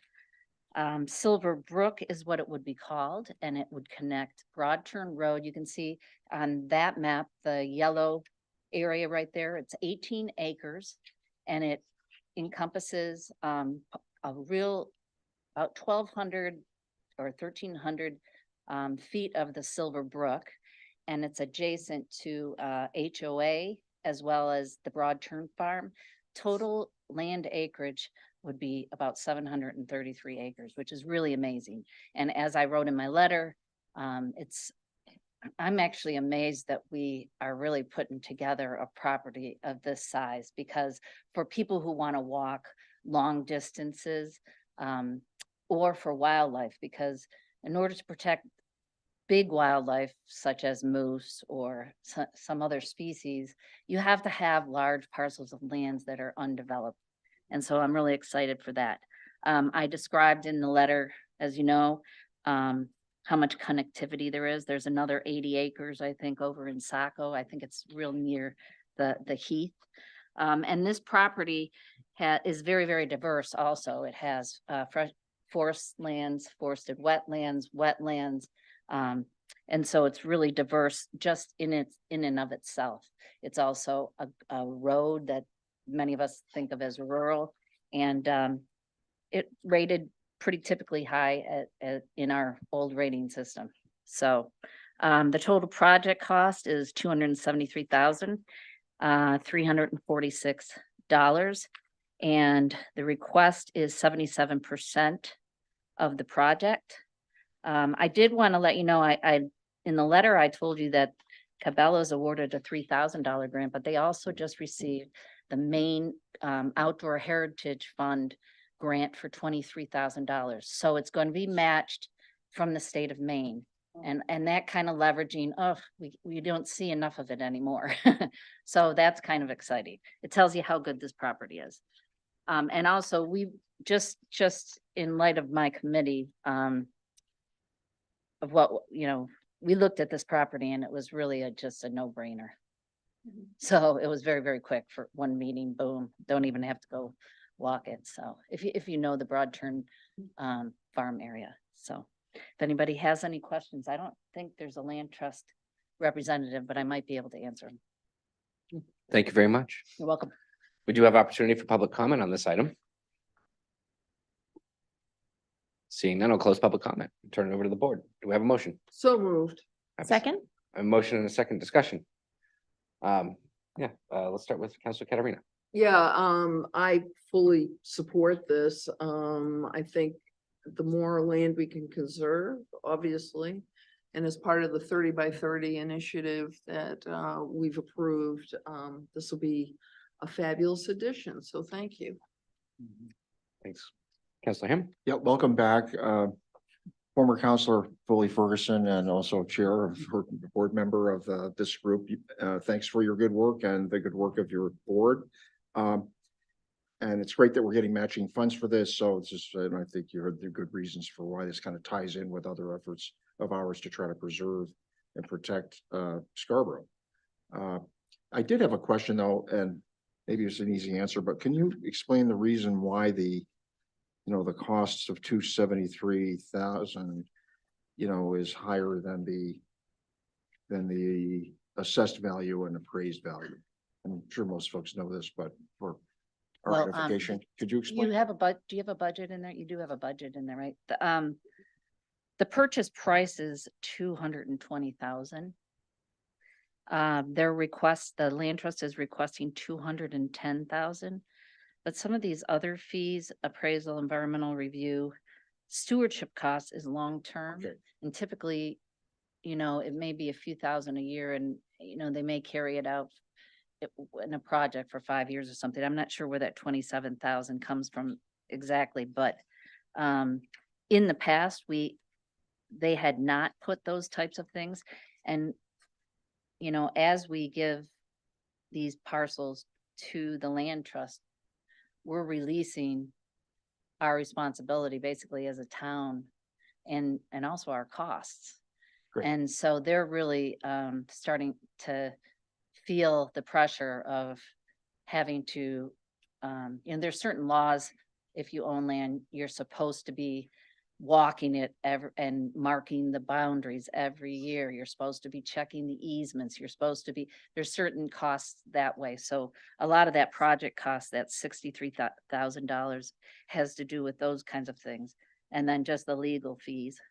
So we're approving enough for you to do all those things. Are you confident of What's that? I'm So sorry. you're confirming that you have adequate funds with our authorization of to continue to do all those Yeah, things? the land trust, yep, the land trust Thank you. is, yep.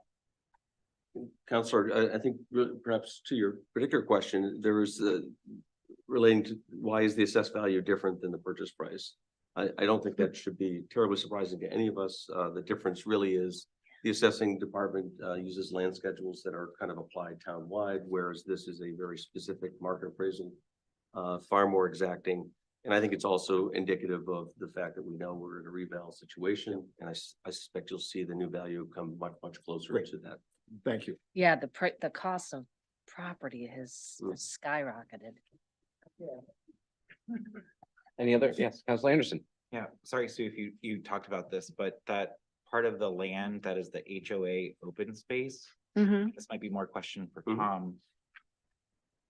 When we think of like our open space plan and what we're trying to do to kind of add things to our 30 by 30, what would that HOA have to do to put that under a conservation easement? And is that something that we could? Well, that is something that's being talked about. I'm trying to think of where I think in the Conservation Commission. And whether or not going forward, HOAs should have easements that allow for public access. As far as ones that already exist, it would be a matter of speaking with that HOA and seeing if those people agree to any public, access in that. And that would be a vote of their board and everything. Yeah, I think the issue at stake here is ownership. It doesn't really necessarily matter who owns it. In terms of conservation aspects, I would have to check the particulars of this, but I think this is a fairly new subdivision. And I believe it was a conservation subdivision. So I suspect there are appropriate conservation easements on that land. To the point of public access, that's a legitimate point. And whether or not we count lands like that in toward our goal of 30 by 30, I think is a valid question. Yeah. That I don't really have the answer to, but I think those are discussion points that need to be worked through. I think that the Conservation Commission, as I understand it, is looking at making a recommendation to the town council that to ordinance committee perhaps, that when you do those open space, that you make sure that they allow for public access and going forward. So that's an The ordinance. Open Space Committee that is being put together will be looking at those issues. Yeah, yeah, right. But other than that, I think this is great. So thank you for bringing it forward. You're welcome. Councilor Shu. Yeah, I mean, I think this is great. This goes right towards our 30 by 30 goal, but I think what also is really huge is what you talked about is the connectivity. I just think that is enormous, and that's really one of the big goals that we're trying to do here is, we do have all these lands that are just not connected right now, and I think that's probably going to be one of the things that comes out of the open space committee is not only are we trying to conserve, but how can we connect as well? So I think this is great. I'll note that I feel like the Land Acquisition Reserve Fund is probably getting low in funds at this point, and there's probably going to be more coming through if that's our goal. So but more to come. Counselor, to that point, I don't want to steal anyone's thunder, but I do believe a suggestion, if not a direct request, will be forthcoming. The Scarborough Land Trust is very active in their negotiations for additional land, and I think they have projects in their pipeline, so to speak, that would consume the available funds. So I expect that request will be coming. Yeah, shortly. actually, there is a draft letter already. I have a draft copy and our liaison has also written it, and we'll talk to you in the next couple meetings. Keep up the good work. Councilor Cushing. It says a citizen who likes to go for long walks out there. Yes, great idea. All right, Thank great. Councilor Seiler. No? All right. I just have one quick ask. When are we gonna get like our tree that we can like add and meter up?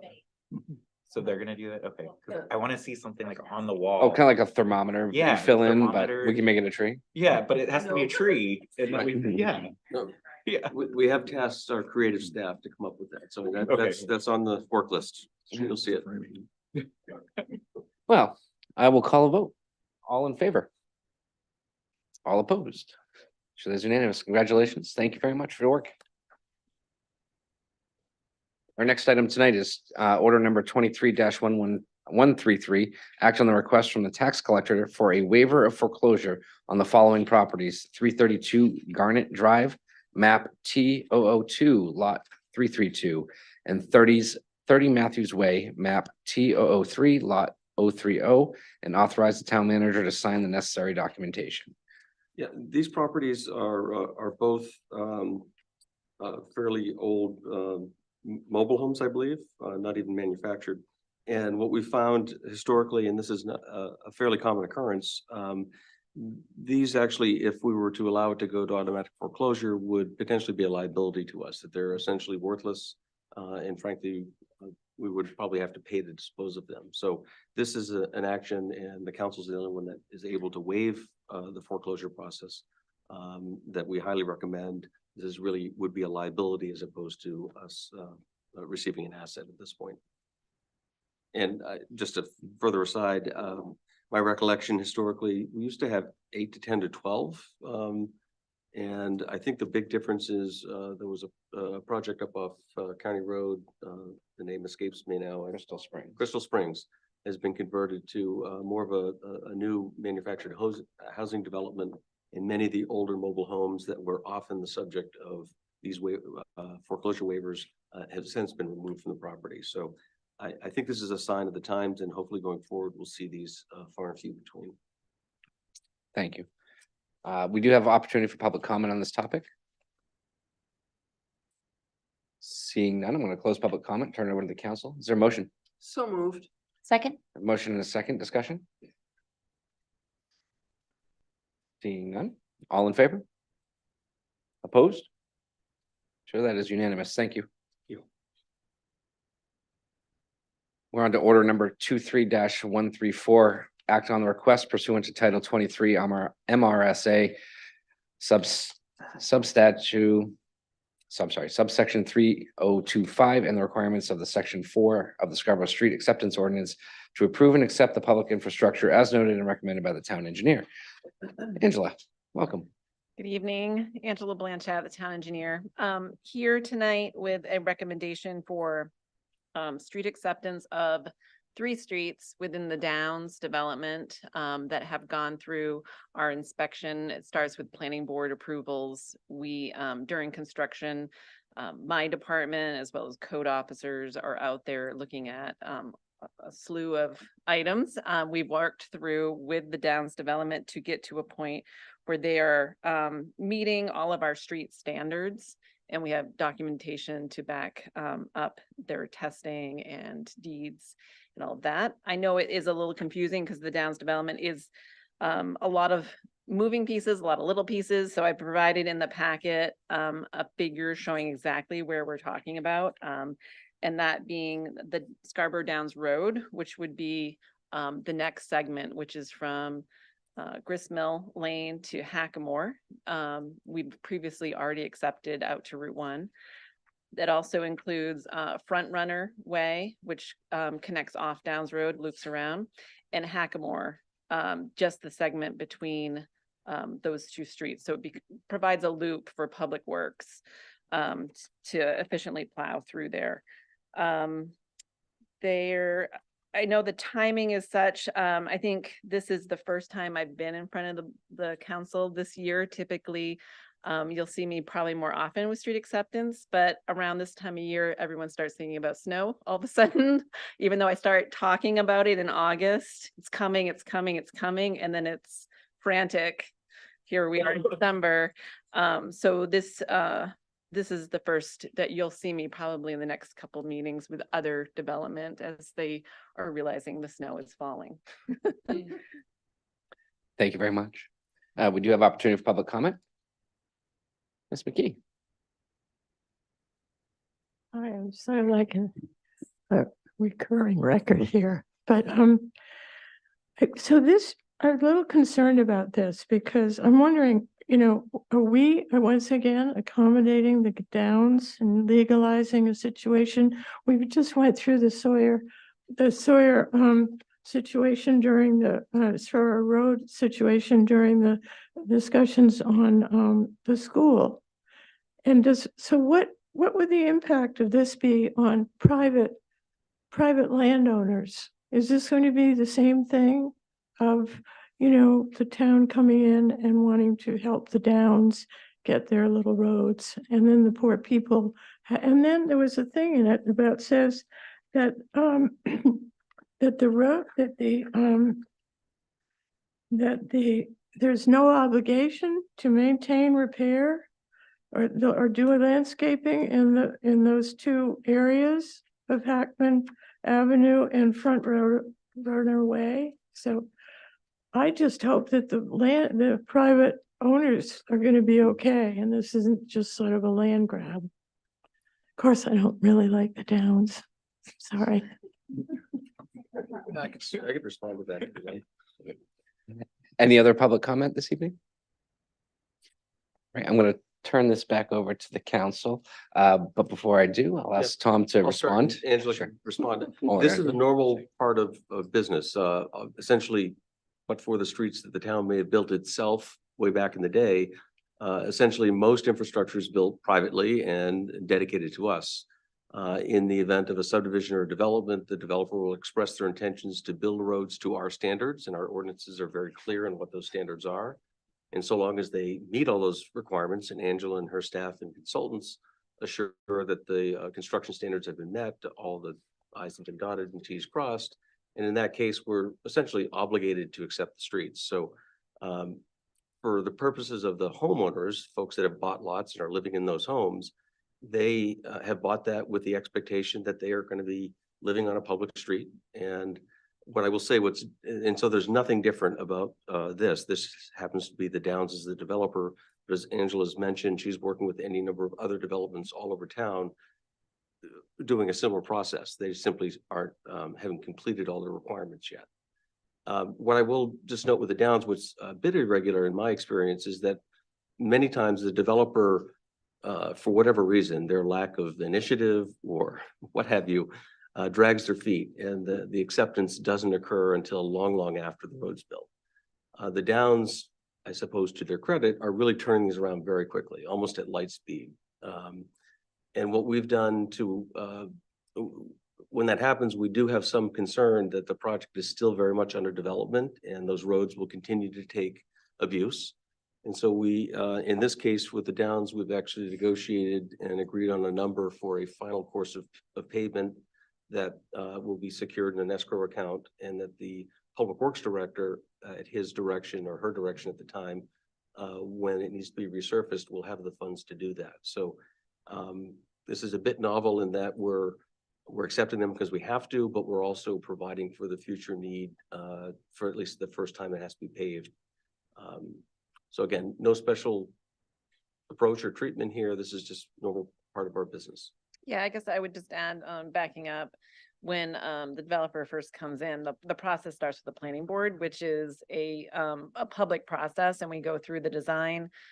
There is public comments. The planning board goes through the ordinance and what is required of them. So that's where any concern would come up as far as traffic, stormwater, all of those things get vetted out during the design and the approval process through planning board. So that was done probably 2 years ago at this point for these segments of roadways. And so it takes them that long to get through kind of the actual construction, and then kind of dotting the i's, crossing the t's for the town to come forward with a positive recommendation to council. Thank you. Thank you both. We have a motion. So moved. Second. Motion is second. Discussion.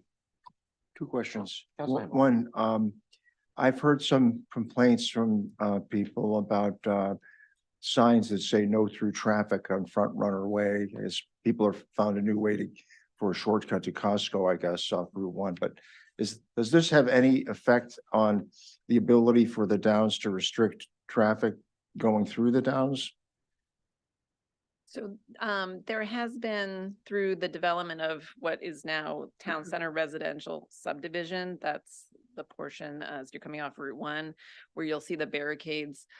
Because beyond that is a construction site and it is private property, so they have the ability to close that off to through traffic. I will say the developer has worked with our public safety folks so that they are aware that they can get through there.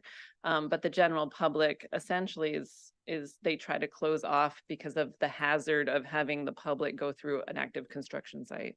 Thanks. I did have one other question. And again, this goes back to the 4.5-hour training. But one other thing that I learned is that it is illegal for municipalities to plow, to remove snow, to snow plow private streets. So is that a policy we follow in Scarborough, or do we have any standard approach to that? The statute that you're referring to really extends further. It really it's about the expenditure of any funds, public funds on private property. I will say there are extenuating circumstances in certain cases where we have, but they're always in the context of a road that is certainly intended to be dedicated and almost always at the doorstep of being dedicated. So there are occasions where we have skirted that line, but I think there's been good rational reasons for doing so. I'll also say that, the Downs is a good example. Some of the other subdivisions that have been around 15 and 20 years where folks literally have been living in their homes that long and some roads aren't yet dedicated. Those folks often certainly have an expectation and often are very concerned with trash collection or lack thereof or adequate snow plowing, all the while paying full freight of taxes, I would note. That's the basis of my question. I'm not trying to play gotcha. I'm not trying to show you proof of a little knowledge is a dangerous thing. I'm just, I am honestly not. But I am trying to understand. There's a long run around the block here to the point that I want to make sure that we have a handle on costs to serve and what we're spending related to development on these services. And as I was making my way through neighborhoods, talking to folks about the ballot that, came up on November 7th, I learned a lot of things. And I learned a lot of people raising these questions about, well, what about, those folks get trash collection and we can't. And it just seemed like there was tremendous discrepancy. I'm sure it's just a reflection of the fact that there are different homeowners associations and they're all sizes and shapes. Right. But that's my main point in all of this. I want to make sure we get our arms around all of those things and that we're tracking them and we're passing them back wherever possible to the developers and to the other folks that need to pay their fair share. Thank you, Councilor Hammer. Any other questions, comments on this one? All right, we'll call the vote. All in favor? Opposed? Sure that is unanimous. Thank you. Thank you. Thanks. Next item is order number 2312-135, act on the request from the Scarborough Housing Alliance to utilize $200,000 from the Affordable Housing Initiative Fund to support the 3i Home project. Tom. Yes, this matter was actually taken up early this year. I believe the application was first submitted to the Housing Alliance. And I should say this is a program that the Housing Alliance developed and has administered and really serves the purpose to kind of receive the applications, put them through the rigors of the process and make recommendations to you. And to that end, the Housing Alliance did vote and make a recommendation back in April of this year. The matter, for one reason or another, I think really knowing that there was a CEA request, I think we looked to marry the two up. And so, again, the Housing Alliance 6 months ago voted very much in favor of this unanimously, as I recall. And they don't control the funds, you do. So it's in front of you with their recommendation to provide a $200,000 grant support, very similar to what we've done with other affordable housing projects in the past. Mr. Chair, can I add to that? As the liaison to affordable housing, yes, we did have unanimous support. And I would just want to remind the public that these are not taxpayer funds. In other words, they're not coming from money we pay in property tax. They're coming from developer fees that developers pay to avoid building affordable housing. So it's a pool of money that's available for just what we would like it to do. So thanks. Thank you both. We have an opportunity for public comment. Anyone like to speak on this, please approach the podium. Seeing none, I'll close public comment. Turn this over to the council. Do we have a motion? So moved. Second? A motion and a second. Discussion. Well, I think this is a good use of the affordable housing funds. End of discussion. I'm gonna call the vote. All in favor? All opposed? Show that is unanimous. Thank you and congratulations. Order number 23136, on the request to terminate the purchase option agreement between the town of Scarborough and Crossroad Holdings dated September 7th, 2023 pursuant to sections 2 and 11 of the agreement. Tom?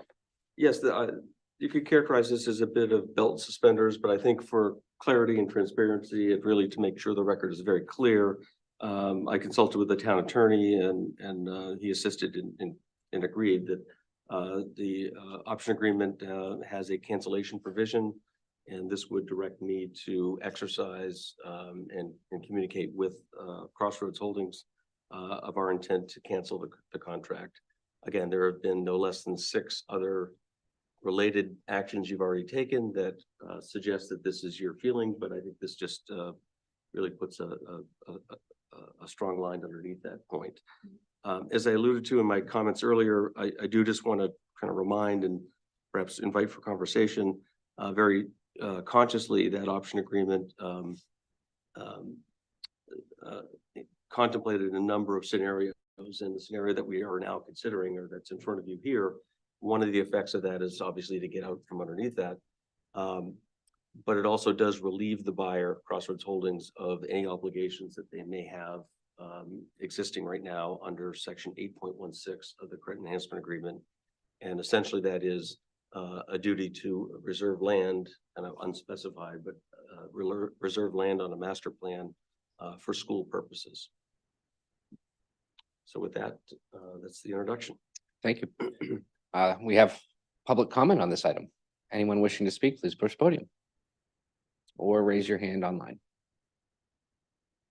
Seeing none, I'm going to close public comment. Do we have a motion? So moved. Second? Motion and a second. Discussion. Yes, Councilor Hamel. So this is a big deal, right? The reason I'm asking my question is I want to confirm. So these 2 clauses are actually, is this a red line that replaces those respective numbered clauses in the 70 or so, whatever page it was, option agreement? Or is this new language? Or is this an addendum? No, it's just citing the sections of that agreement relevant that really come into play for purposes of canceling it.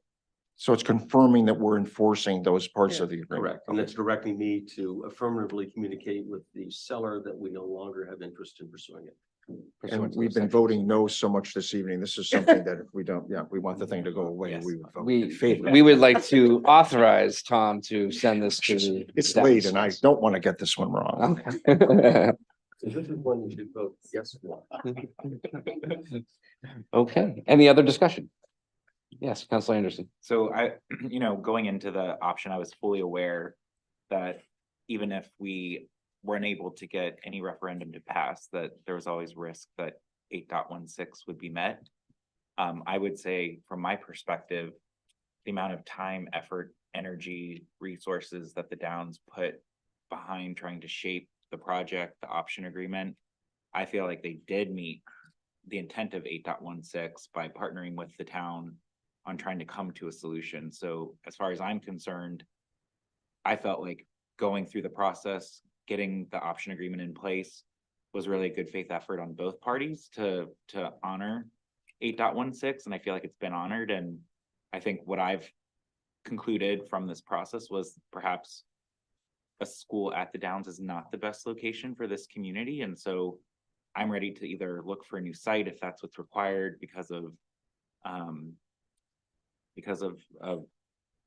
whatever the school ultimately decides is the right next step for the community and the community as well in terms of what the right solution is.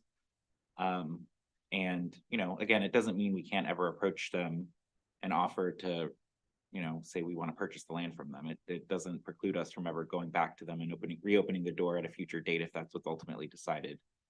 It just means we just don't have anything that frankly, I don't feel like was ever really enforceable either, as it was written. So I totally understand the 8.16 portion, and I'm very comfortable moving away from that.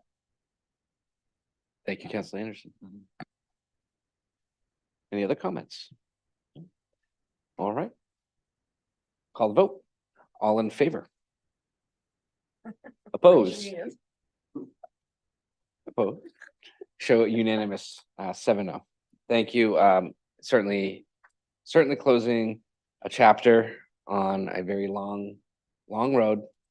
But onward we move. So next item is order number 23-137, act on the council chair appointments for 2024.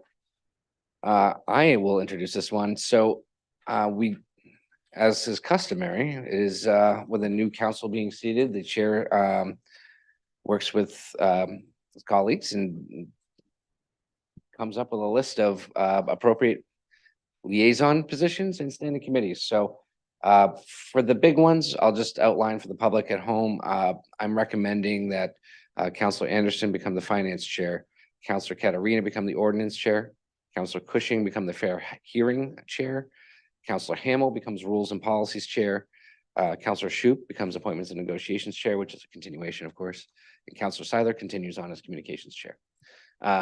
So that's the recommendation. The full list was included in the agenda that went out, including all the liaison assignments. And it sounds like we've started to pack agendas already. I think my words of wisdom on this before I release this to the public and to the council to vote on would be any chair work that had been accomplished or was in process, if you can all work with each other to make that transition smoothly so we don't lose things between the cracks. I know I've been cleaning out some emails, and Jean Marie's been the recipient of a few of them at this stage. So, but please, just be mindful that if you're going through a transition on some of these standing committees to share that info with the next in line. So with that, we have public comment available. Ms. McKee, you were going for a record tonight.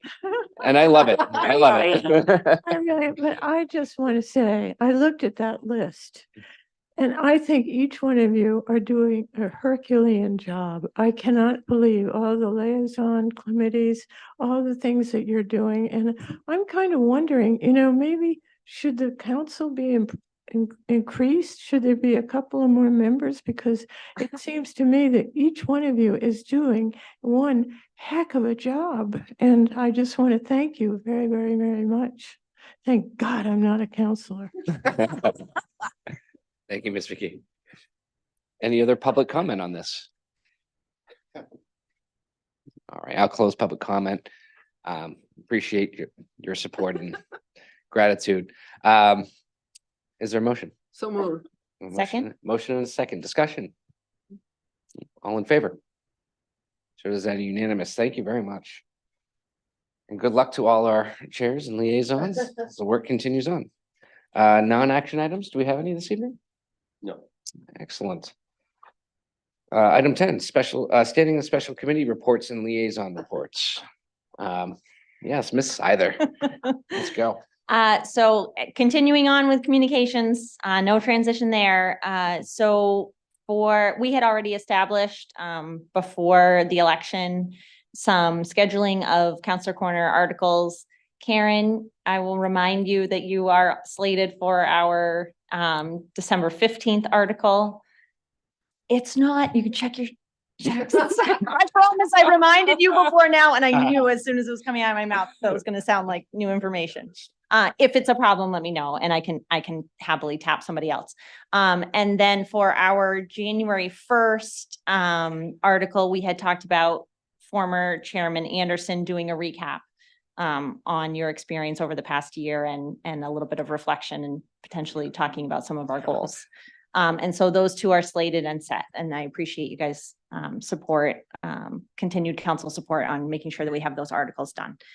And then the other thing I want to say is Counselor Katerina and Counselor Cushing and I took the opportunity today to go and meet with Scarborough Middle School seventh graders. We were there for about an hour doing kind of 20-minute mini sessions on what we think are the biggest issues in Scarborough. They have an essay writing contest coming up.